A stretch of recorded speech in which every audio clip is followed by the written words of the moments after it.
able to keep yourself happy, the whole world is happy. Does this word happier me, happier world? On a weekly basis. We're doing regular pulse surveys.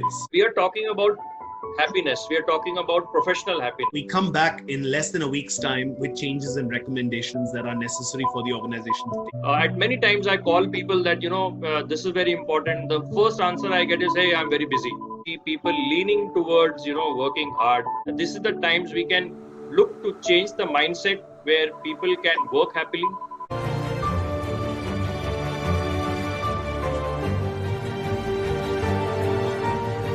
Welcome to the conversational series on role of professional happiness for improving productivity in COVID world. We are trying to discuss how to turn around crisis with happiness. Today, we have Vineet Aswani, Head of Talent Development, Coal Technology Services, Gurgaon, India with us. Vineet comes with about 21 years of work experience in the area of leadership development, succession planning, and organization effectiveness. In his current role as Head of Talent Development, he is spearheading talent development and succession planning for critical talent across the globe.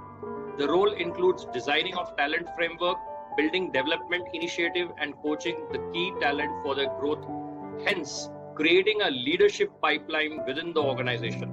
Some of the other areas of contributions are training and development, global HR capability development, diversity and inclusion, cultural change initiative. Vineet is a certified psychometric practitioner, a postgraduate in global sales and marketing. He has developed and practiced keen interest in simplifying learning through adopting tools and techniques suited for millennials. Considering the short attention span of the current generation, he has been practicing micro learning, gamification, video-based learning, and effective use of learning management system to ensure people are able to cater to all learning types. That is visual, auditory, and kinesthetic. Vineet, wonderful to go through your profile and elated to be with you, and welcome to this session. How are you doing today? Lovely, absolutely fine. Absolutely. Thank you for having us here.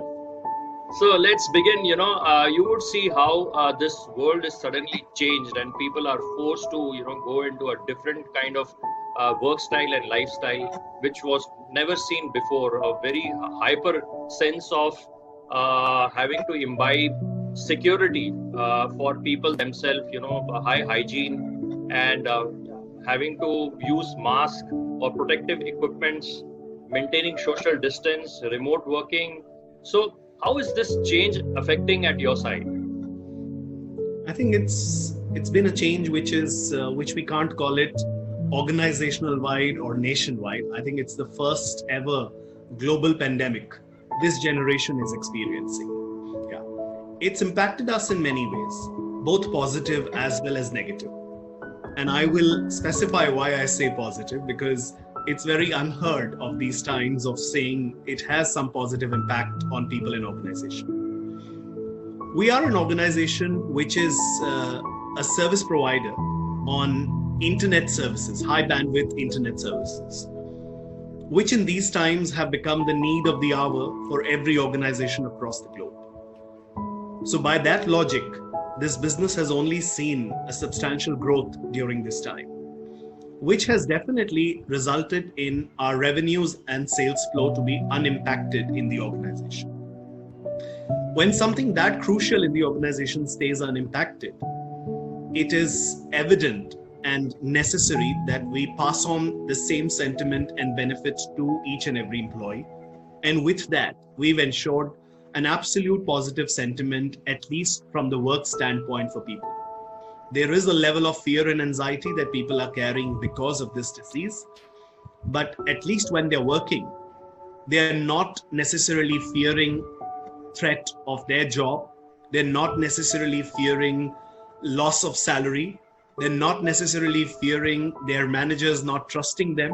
They're not fearing the fact that organization continuously wants to engage with them and do something for their well-being. So we've seen both sides. People are anxious, but not necessarily very, very keen to come back to work. Because what we found is, very interestingly, that many things which we were unable to process through digital environments and distance methods have suddenly become the new norm. I'm a little skeptical calling all of this as a new norm because I think it's still not a new norm. We are adapting and responding to the situation. But if this is the situation to go for a longer duration of time, I think we can put together a better new normal. So that's what we're working on. So that's where we are as the current state of affairs. So happy to hear such a positive, powerful statement where the side of business because of the change has escalated, and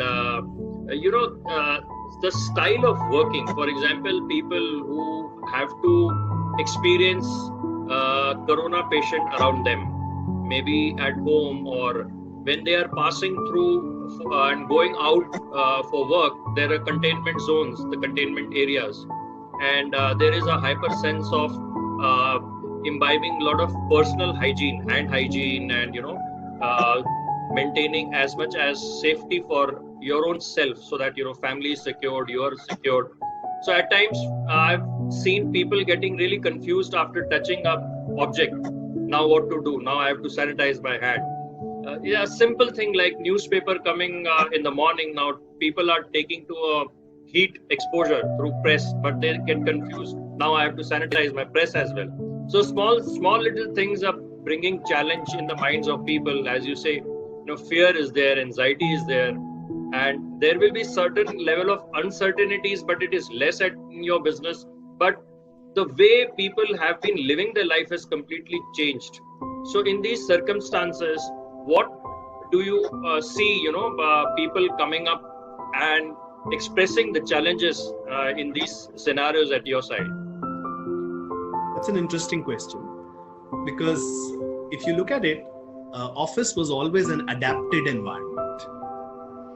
We were in a different setup than our natural habitats, and we were performing a certain duty in a certain way, and we were conducting ourselves. So there was literally another mask that most of us would wear. Not most of us, in fact, all of us would wear at most of the times.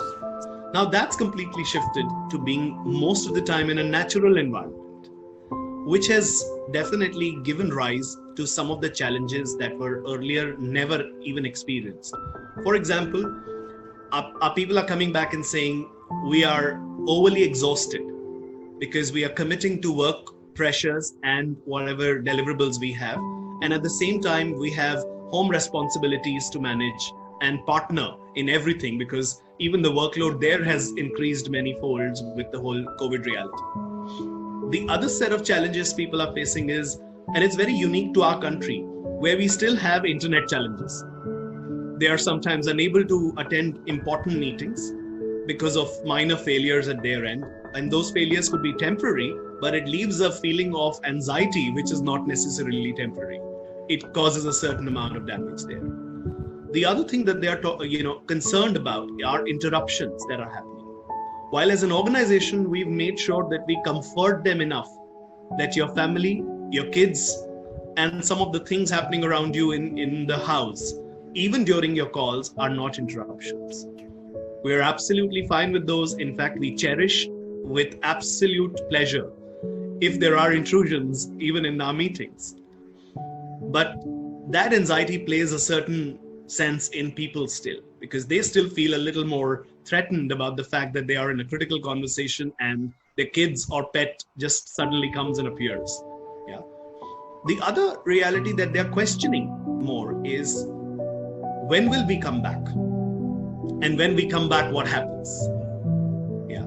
Thankfully, the question on job security isn't there with us, because we've made sure and assured people enough and more that that's not something that's hanging on your neck at all at these times. So these are some of the challenges people are bringing up with us.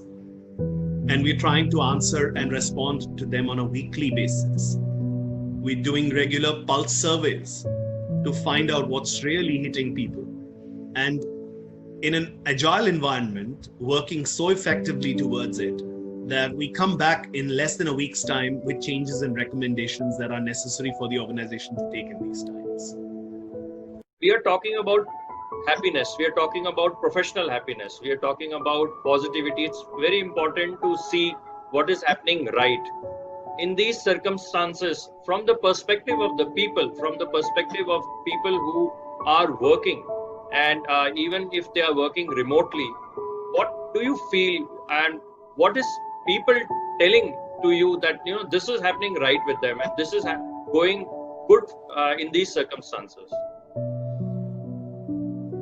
I think as I started my conversation with some of these thoughts, that people are, at least in our setup, with absolutely reduced levels of anxieties and stress, because some of the critical factors that come out of job are job security and compensation. If these two aspects are largely taken care of, a lot of minds have been put on rest with this thought. Apart from it, there are no significant concerns that people have raised in these times, except only the desire or the feeling to come back and interact with their colleagues, because that's been a clear area which is missing.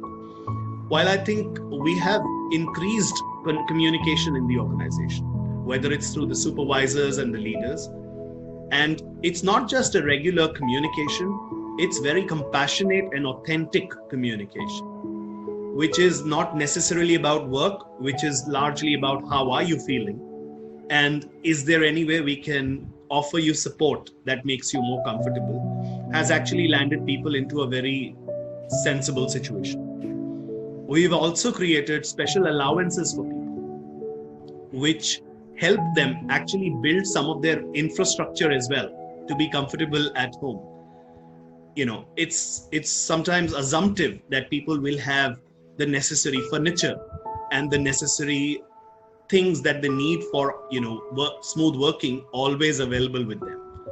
So we actually did not go with that assumption. We thought everybody may need help, and we offered an allowance, especially for people, which was called as a safe workplace allowance. Wonderful to hear that. Which enabled people, and literally people started having conversations with each other saying, what furniture do you think I want to buy? What kind of chair would suit me? What kind of internet connection I should have so that my life is more uninterrupted when at least I'm at work. And that's cheered up a lot of people, because it certainly gives them a sense of not just security, but also belongingness to the organization. That it's not just words, but these are real actions that the organization and the leaders demonstrate. Not a single leader in the organization even tried to talk around this with people and say, hey, this is just an option, you don't have to necessarily give into it. In fact, they encouraged their people, saying, think. If you can't think of it immediately, take some more time and think what could really help you be better and a lot comfortable when working from home. And that's, I think, created a very, very important vibe in the organization. Some of the other things that we've done, which I think are significantly important, is we've introduced and opened more channels of communication. Earlier, it was only emails. Now, of course, emails have been reduced to a large degree, and more of face-to-face virtual conversations have started either through Zoom or through Microsoft Teams.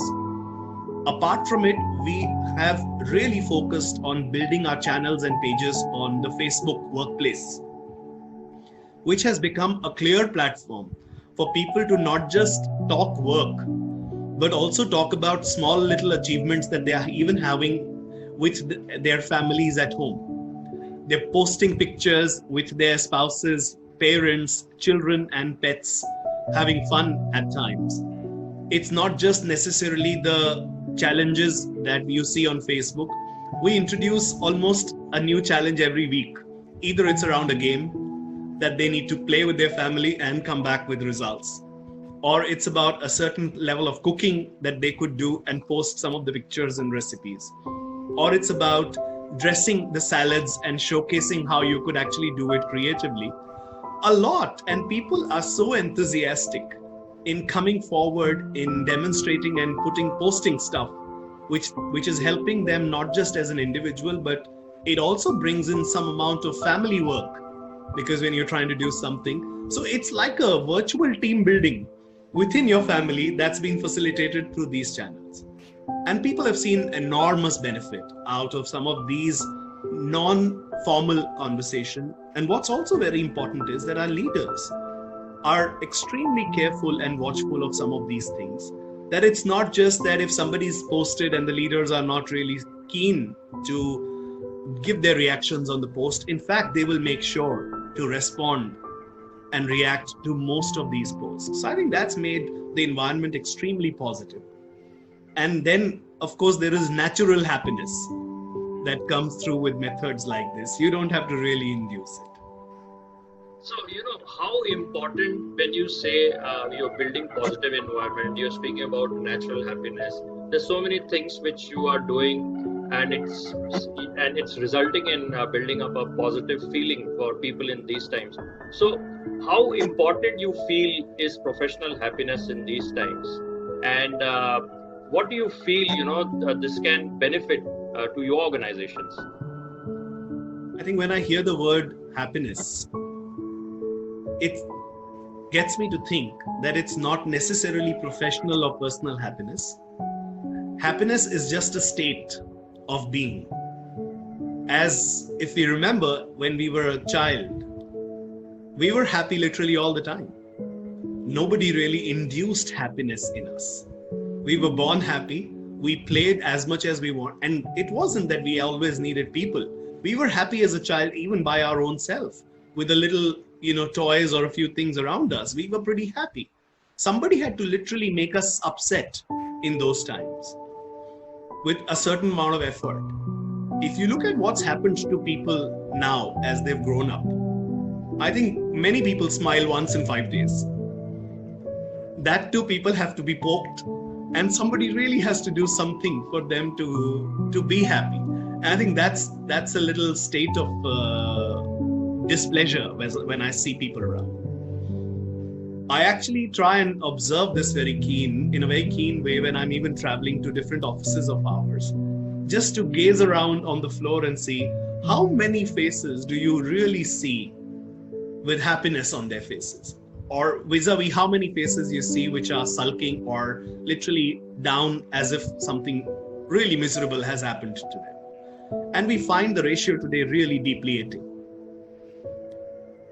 It's like success has become such a big, misnomer that people have started to run behind it without really understanding what it really means, right? So the essence of happiness is more fundamental and foundational in nature. And if we are able to create people or beings who imbibe this as a quality, only then organizations can flourish and do something more effective. It's like saying, if I consider my job and my work to be important, the first thing I must recognize is to work upon myself and make myself into a happier being. If I'm able to do that, then whether I'm an individual contributor in office or I'm a people manager, I will be able to imbibe that quality in a lot of people who I work with. It's like saying, I don't know how to control my own mind and emotions effectively, but as a manager, I've handed over another 5, 10 or 15 people's mind who I need to handle. You know that it's not going to really work. It's a sure disaster. So more than organizations trying to push happiness into people, I think it's a very important thing for people to first understand it's their own responsibility. Organizations can bring in a culture and create an ambience that supports that kind of development. And that's what we're trying to do in our organization. Even when it comes to learning, not necessarily the skills that you need at work, but skills that you need as life skills. We're absolutely happy, open to give people permission to work on those skills even within office environment. And we not just allow them to do it, we even support by allowing them to create similar situations with their teams and in their workplace and share it with the rest of the group. So it's about a dual effort. A part of a responsibility is definitely owned by the individual, and a part of responsibility to create the right environment is owned by the organization. And that, as a combination, to my mind, gives or propels the organization's engine in the direction and at the speed the way we want to grow. As they say, happy employees will ensure that you have happy customers. When these times are changing, so do you feel that there can be a change in the way people approach their work? Normally, in organizations, we see people leaning towards, working hard. This is what has been hardwired to us, and most of the time, people are either convincing themselves or showing themselves or trying to, mean that way.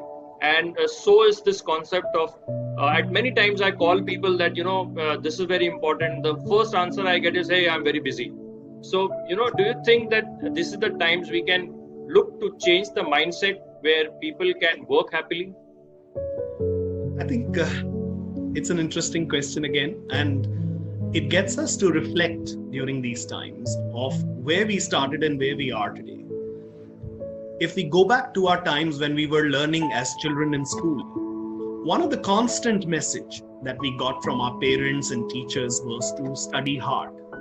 Yeah, we studied hard, and with whatever ways we were able to transcend that side of our life and move into working as a professional.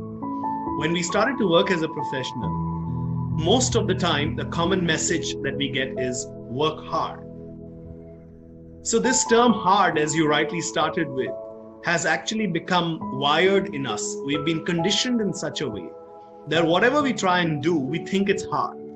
Anything that's hard will definitely psychologically mean for us to put a lot of effort, which is what is probably changing the whole game.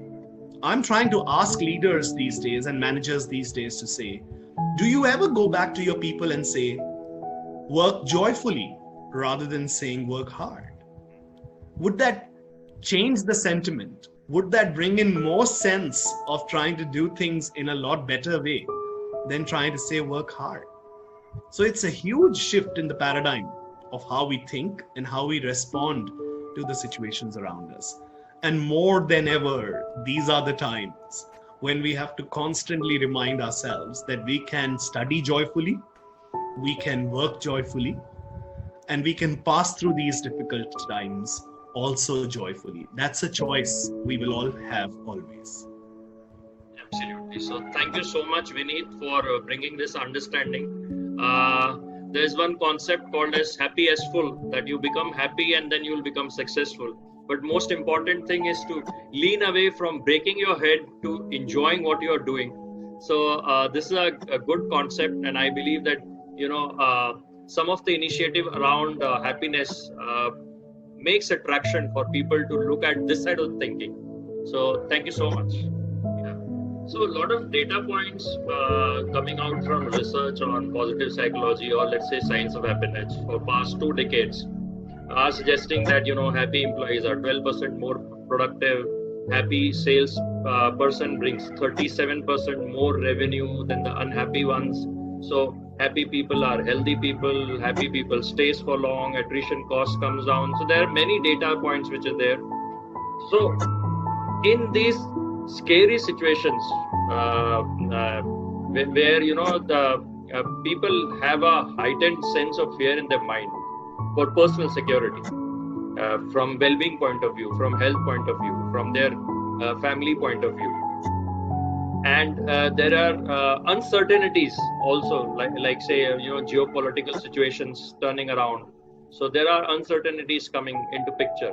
So, from here and onwards, in the near foreseeable future, people are saying that these current style of work, this current style of living is going to stay. It's like they are saying new normal.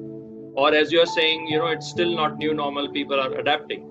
But there is a clear-cut sign that things is not how it was. We are not going back to what it was. From here on, things are completely changing.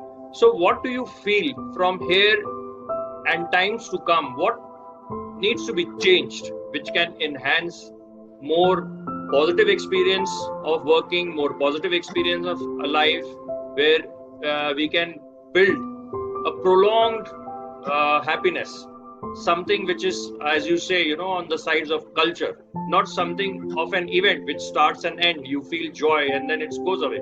But on the sustained side, what needs to be changed which can incorporate a sense of prolonged happiness in the people? And this is a very right time where we used to speak about, work-life balance and then work-life integration, and now suddenly this has disappeared. It's a seamless work, seamless life. It's so easy, to talk about many things which we could not do, with family also coming into work and work also going to the family. It's wonderful time, and people are talking about well-being. People are talking about people centricity completely in different fashion and manner and volume, which was never seen before.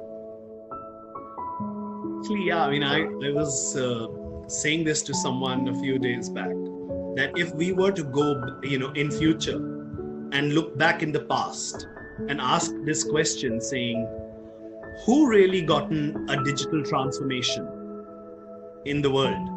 We would give the credit to the virus.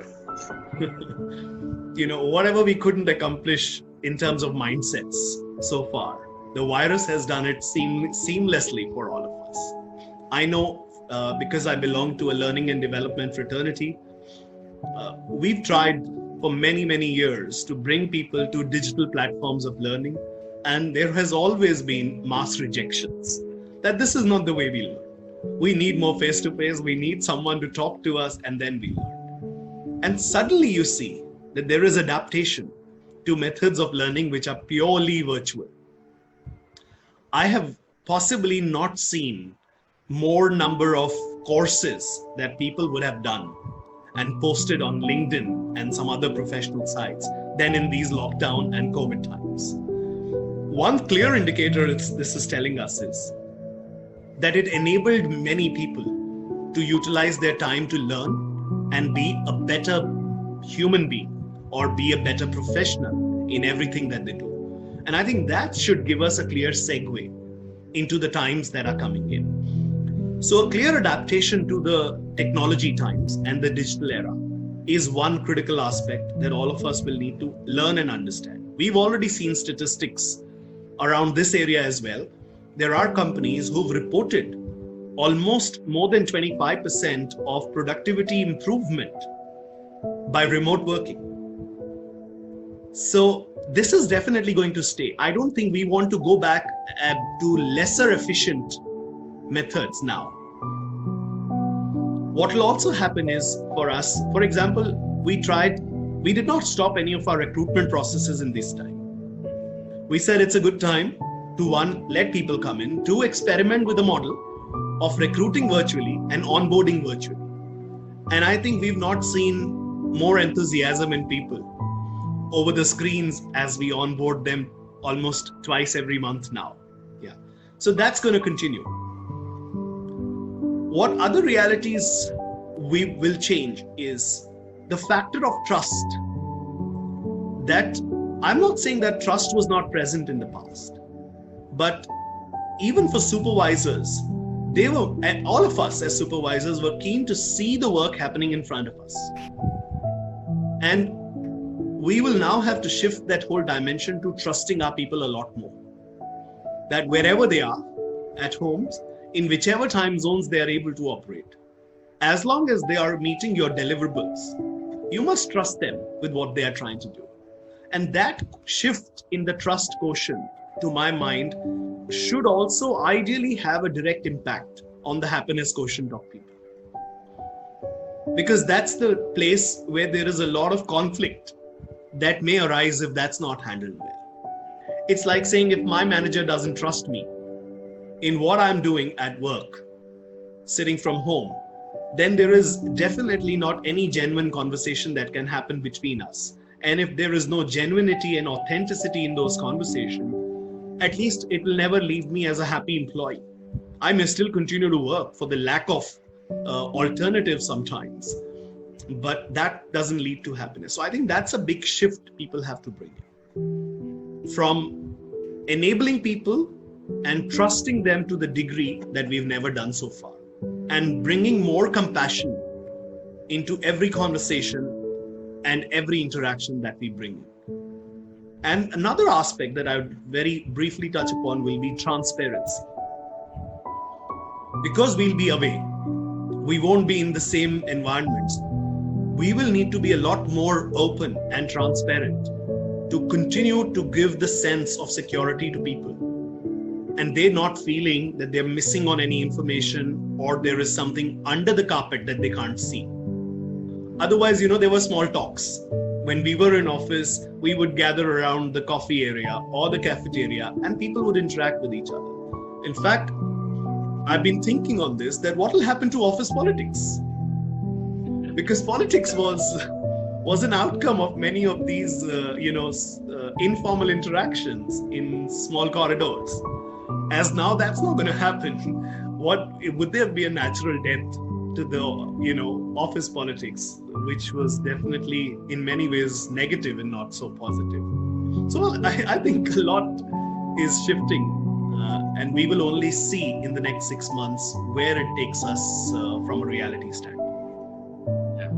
So in these times where we are, when you are from the learning and development side as well. So how are you seeing, the acceptance if in these times we speak about happiness, we speak about building certain things which help people to become a little more positive and little more happy? How receptive are people? And from the point of view of maintaining a good bottom line and maintaining a good revenue stream and talking about business strategies in this whole of the environment, where do you find happiness taking its place? As I said, it's a very foundational thing and it needs to be present in every situation. I mean, just imagine any interaction which is not happening with the necessary happiness. What would that interaction look like? Yeah. So while it's foundational, there are some measures that we're trying to take to ensure it's embedded in the culture of the organization. Wonderful. We've certainly increased our focus on the well-being initiatives in the organization. I think if in the past these were as a support initiative, they have become the frontline initiatives to make sure that we provide additional help to people. We've actually started posting material for people on how do they handle kids and how do they build engagement at home while they're all around and they still continue to work. We've started to give extra hand to the working mothers in how do they cope up with this reality of tackling their children, ensuring the house is also maintained and the work deliverables also don't suffer. So these mothers are your employees or they are the spouses of your employees? We've released material to our employees, but with an assumption that they will be able to very easily share it with their spouses wherever needed. Wonderful. And that's why we've used informal platforms like Workplace, where people are more free. It's not about saying I'm interacting with my CEO. It's about saying I'm interacting with another woman or a man in my organization who would understand situations exactly like me. So that level and degree of comfort has come in. We've taken help from external providers as well to run some of these mental wellness initiatives. We have a very, very clear focus on inclusion and diversity as one of our strongest pillars in the organization. And multiple initiatives and surveys are being run in these times to find how people are doing. And are we really enabling them to do what they really want to do? Which has given a lot more positivity to the whole environment. We have a very strong and a robust values, vision and value system and a framework which has been defined at behavioral levels for people to really understand what it means for them. And we are helping today we are helping people to understand how do they actually bring this into their daily practice and daily life rather than keeping this as only words. So some of these efforts have really worked. In terms of receptivity, I think it's 50-50. Yeah. Not because people don't value this, but in our case, especially, they feel overwhelmed that we're trying to do so much that they're unable to absorb all of it, and hence they pick and choose what's relevant to them. We've actually started a very critical learning series, which is for all our managers, and they're going through a 6-month development program, which is a full-fledged program, 100% of how it would have been if we were in office, but in a virtual environment. So we're trying to tackle the employee culture from both aspects. One, what we can do to enable them and bring better well-being for them as an individual. And how do we equip our managers to lead their people more effectively and ensure that the outcomes are positive, and not just from a revenue standpoint, but even from a sentiment standpoint. Thank you, Vineet, for taking through the experiences and mostly so empowered towards positivity. And hearing you for good amount of time, I was away from this sense of being in COVID world. It was so good to hear. I mean, a lot of exuberance at your side in these times. So thank you so much. So at this point in time, if you have any final comments for our viewers, I invite you for that. Okay, so I think 2 or 3 points that I'd leave the viewers with. One, I think these are times to be more compassionate. So do not leave that thread or attribute of yours, as we will need them even more as we go along, which will also mean that we are not just responsible for ourselves, we also demonstrate responsible leadership. That'll be my first point. The second thing I'd like to say is that work on a plan for yourself. Utilize this time. If by the time we are able to close this whole situation and go back, if we take up a target of even 10% improvement in who we are, just imagine a 10% improved world. How would it look like? The third thing that I'd like to say is digital is the way as we move forward. So learn to collaborate with that and ways which will enable you to be even more agile as we move into the times of future. And the fourth and the last one will be to communicate responsibly. I think this is one aspect we have seen missing in many people, not intentionally, but just out of immediate reactions. There are so many people posting, forwarding stuff which is not even validated, which only creates an environment of anxiety and unhappiness. I would say we must be very responsible in what we communicate and what we don't. So that'll be an important aspect for us to consider. So these are 4 pointers from me as we close the session. Absolutely. So Vineet, thank you so much for all your time and bringing the understanding through the experiences. I'm sure people who would be listening would draw their own lessons and understanding on how to be more happy and how to build a positive culture at their workplaces. So thank you so much once again.